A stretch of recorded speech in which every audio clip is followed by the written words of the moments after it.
Hello, what's up guys? I am currently in Arkansas for work. I'm filming a whole bunch of car dealerships up here with my regular camera and my drone, and I thought it'd be a great time to do my first product review with a helicopter drone landing pad. Full disclosure, I've never done a review before, and that's going to become apparent here shortly. I've actually never used one before. The guys and gals over at Litech.com hit me up and asked me if I'd be willing to do a review, and I said sure, absolutely. I've never done one before. I've never used one. Let's do a review. So anyway, this is by RC Geek. You can find these on their website. I'll put a link below. Right away, obviously you get your landing pad. It's pretty good size. I mean, you could land regular RC helicopters. You could do, I'm sure an Inspire would fit on here no problem. You get your orange side, then your black on, or your orange on black, and your white on orange. And I'm pretty sure these are just depending on whatever is more contrasting to the ground that you're taking off from. But it feels really solid. It feels almost like a really hardy tent canvas. It's almost doubled up, and the band on the side is really solid actually. So there's that, and then you get a set of these stakes to drive it in the ground to keep it from flying away. You also get some of these reflective strips, I guess if you're flying at sunset or low light, help you find it. And then the thing that actually excited me the most was you also get a pack of this green Asian tea. This may be a two-part review because I'm definitely going to be trying this later on today. So to be honest, like the idea of like a landing pad for a drone I really thought was ridiculous. And then about 3 weeks ago I was on a professional shoot and this happened.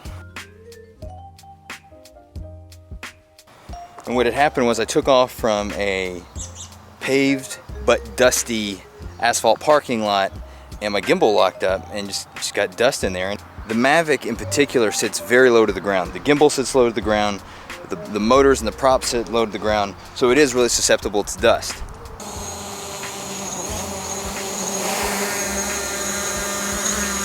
I've had very bad experience trying to hand catch the Mavic because the props are so close to the body and it's got so many sensors. It's just a little tricky. When it is dusty like this is just, you know, sand and rock and gravel and dust. I typically hand launch. Just because it just seems better, particularly after the incident that I had. So this is a great thing for that because I can take off, no worries. Obviously it does its job. I've never really felt that the Mavic or any really of the newer generation DJIs have had an issue with return to home, but they swear up and down that the landing pads give them a more accurate return to home. I don't know, if you're getting within like 3 feet of where you took off, that's pretty good. And if you're taking off in an area where you need the drone to land in less than 3 feet of where you took off, you're probably expecting it to do too much. Okay, taking a picture. They say taking a picture helps.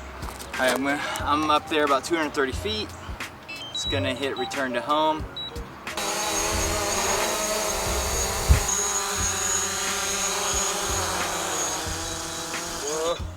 Whoa, that's impressively close. Do some little editing witchcraft here for a second. We can compare the two before and after. Just like that. All right, so the only other thing I can do is I'm gonna reset the home point, take away the landing pad, see if it does any better. Find this most dust-free spot I can find. Here we go.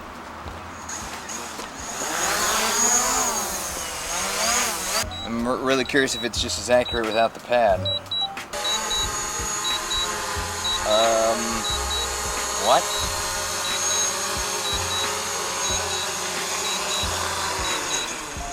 Is that even in the frame? Okay, that was really surprising. I did not really think that the pad would make that much of a difference. My first impressions are, yeah, this may be worth it. It's $15.99, I believe, on their website. Like I said, I'll put a link below. the long-term benefit to your motors and your gimbal by taking off in dusty situations on one of these could be pretty substantial. I know I'm gonna be probably integrating this into my usage a lot more. I still like the hand launch. I don't know, it's just kind of fun. But if you're flying Phantoms or Inspires or Uniques, a lot of the bigger drones, you're probably not going to be hand launching or catching as much.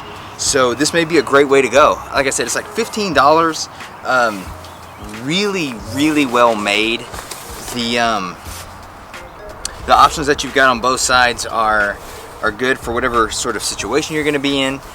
My only criticism, and I'm really trying to find one, is that it may be a little light if you are taking off like I am on gravel and it's windy, or if you're on stone or anything. It's not going to stay in place, and the plastic stakes that come with it are not going to pin it down to the ground. But all in all, great product. Thanks Lighttake for sending this out to me and let me check it out. If you guys would, go check those guys out. I don't get any money from the sales, but just as a huge thank you to those guys, and see you guys in the next video. Okay, tea time.